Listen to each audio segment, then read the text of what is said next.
Hey there, let's do a quick review. Ever find yourself getting stuck trying to remember which variable is independent and which one is dependent? Don't worry, you are definitely not alone. So in the next few minutes, we're going to clear it all up with a super simple review that'll make it all click. Let's jump right in. Okay, so our whole goal here is really straightforward. We're just going to get really good at spotting these two key variables in pretty much any situation. By the end of this, you'll be able to point them out, no problem. The best way to make these concepts actually stick is to use a real-world example.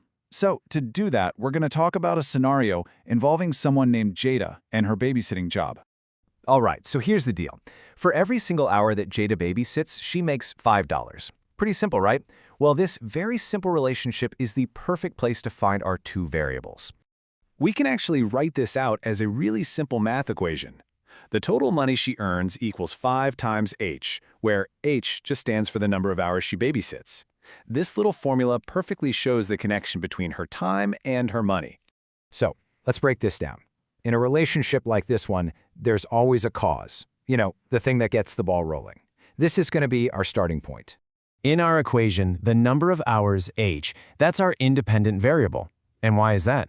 Well, because Jada chooses it. She's the one in control. She can decide to work for 1 hour, or 3 hours, or maybe 0 hours. It's the part of the puzzle she controls, so it stands on its own. It's independent. And of course, every cause has an effect. So once Jada makes her choice about how many hours she's going to work, something else happens as a direct result of that decision.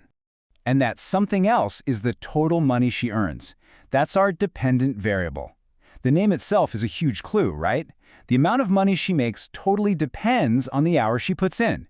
2 hours of work means she gets $10, 4 hours gets her $20. The amount of money doesn't just change by itself. It reacts to the number of hours she worked. So, what's the big takeaway here? It all just boils down to a simple cause and effect relationship. One variable acts and the other one reacts. And that's really it. Let's just lay it all out side by side so it's crystal clear. The cause is the hours she works. That's our independent variable. The effect is the money she earns. That's our dependent variable. A really great way to remember this is the independent variable is the thing you change, and the dependent variable is the thing you measure. And hey, if you need a simple sentence to lock this in your brain, just remember this. Hours affect money. Since the hours are the cause, they're independent. And since the money is the effect, it's dependent. It's a fantastic little mental shortcut to keep everything straight. Now that you've seen how this works, think about it. This cause and effect thing is everywhere. For instance, does your test score depend on how many hours you study? Does the time it takes to cook a meal depend on the temperature of the oven? The world is just full of these relationships. To really test your knowledge, here are a few quick questions. Feel free to pause and think about your answers. First one. In a study on plant growth, a scientist waters one group of plants twice a week and another group only once a week. What is the independent variable? Okay, number 2. A student is measuring how the length of a string affects the time it takes for a pendulum to swing. What is the dependent variable? And for the last one, if you're tracking your daily steps to see how it affects your sleep quality, which is which? Once you start looking for them, I promise you'll see these variables everywhere. Thanks for joining this quick review.